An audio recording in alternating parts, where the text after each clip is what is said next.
भूमिका असते, परंतु काही असे कर्मचारी त्यांच्यावर कुठल्याही प्रकारची दाद येत नाही, अपडेट येत नाही आणि म्हणून शेवटी आज वैतागून फायदा मोठ्या संख्येने कर्जतचे रिव्हीज राखे इथे आलेले गेल्या 2 तासापासून आपण चर्चा करतोय.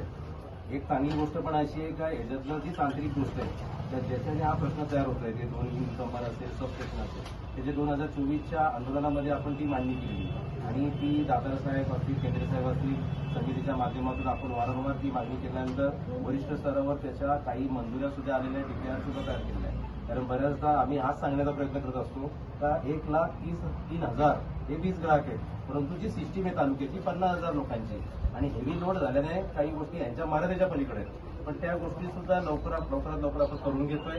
त्यासाठी मला वाटतं पुढच्या वर्षभरामध्ये एक चांगला त्याच्यातला आपल्याला रिझल्ट येईल. पण हे जरी असलं तरी बऱ्याचशा गोष्टी यांच्या हातामध्ये. उद्या 2 वर्षानंतर आम्ही काहीतरी चंद्रावर जाणार आहेत, पण आजचा मरण आम्ही नाही थांबू शकत आणि याच्यासाठी त्यांना आम्ही निवेदन दिलेलं आहे तर तुम्ही ठेकेदार वाढवा. कारण तुम्हाला आता प्रोव्हिजनच आहे, फक्त यांचे कर्मचारीच काम करतायत. म्हणजे उद्या यांचा इंजिनियर जरी जागेवर गेला तर त्यातला मीटर पासून तर टेबल बदलण्यापर्यंत सगळं काम कोण करतोय? ठेकेदार करतोय. म्हणून तुमच्या 8 एजन्सी आहेत त्या कमी पडतात, खूप कमी आहेत किंवा काम करत नाही, तो त्याचा कंट्रोल तुमचा नाहीये. तर तुम्ही अजून त्याच्यामधल्या 3 पट वाढवा. परंतु ह्याच्या पुढे आम्ही 32 तास, 10 तास, 3 तास अजिबात सहन करणार नाही. कारण आम्ही का सहन करायचं? तेवढ्यात 32 तासामध्ये गेलेलं लाईटचं बिल माफ होतंय का? त्याचा विजेचा आकार माफ होतोय का? भाडं माफ होतंय का? अजिबात होत नाही. आणि म्हणून आज सुरुवातीला आंदोलन घेतलेलं नो सर्व्हिस नो बिल.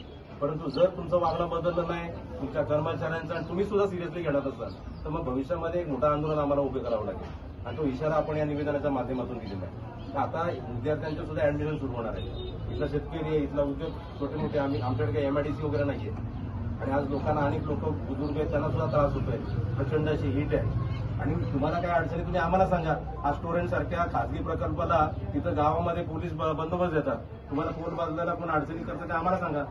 बरोबर त्याच्यामध्ये आम्ही बघू काय करायचं. म्हणजे तिथं जर रेड कार्पेट जर टाकत असतील आणि तुमचे पोल जर समजा कोणतरी एखादा शेतकरी आमच्या घेतील, आमचाच बांधव आहे, त्याचा काही गैरसमज असेल, समज असेल, कॉम्पेन्सेशनचा विषय असेल, त्याबद्दल तुम्ही नागरिकांची चर्चा करा ना. त्याच्यामध्ये आम्ही मध्यस्थी करू समिती म्हणून. आणि या दुसरा एक भाग आहे, या निमित्ताने सर्व ग्राहकांना आणि तालुक्यातल्या सर्व नागरिकांना ही सुद्धा विनंती करतोय तर ग्रुप तयार केलेले आहेत, कृपया त्याच्यामध्ये फक्त लाईटची अपडेट घ्या.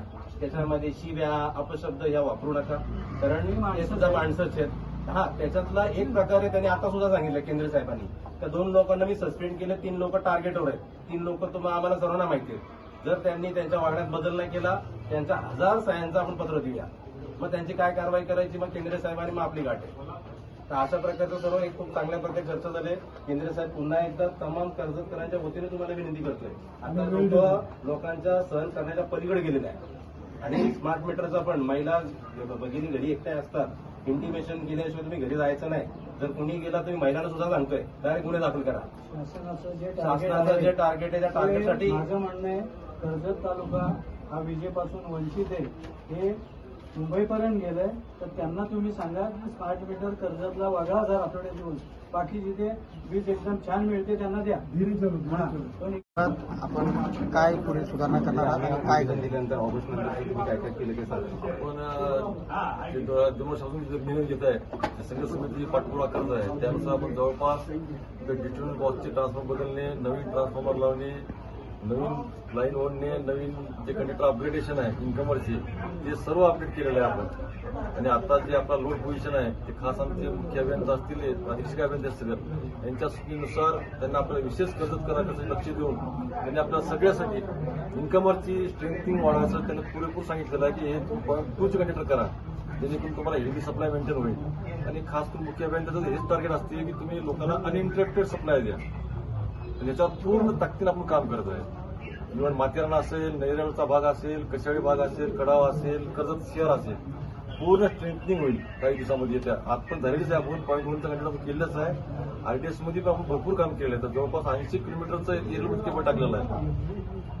आणखी पण सुधारणा होणार आहे. तर आणखीन काम चालूच आहे. एकच असं खंड नाही, कारण मला जवळजवळ कर्जाची पूर्ण माहिती झालेली आहे. एक तर मला स्वतःला माहिती झालेली आहे, त्यासोबत संघर्ष समितीचे जे आमचे लोक आहेत, टेक्निकल लोक आहेत त्या समितीमध्ये बरेच जण, दातार साहेब पण आहेत. दातार साहेबांची वेळोवेळी सांगणं असते की साहेब इथं जरा प्रॉब्लेम आहे, इथं जरा बघा, इथं जरा करून घ्या.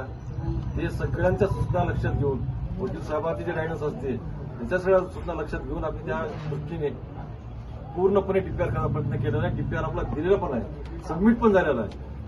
आता बघूयात, होईल लवकरात लवकर होईल. रात्री 8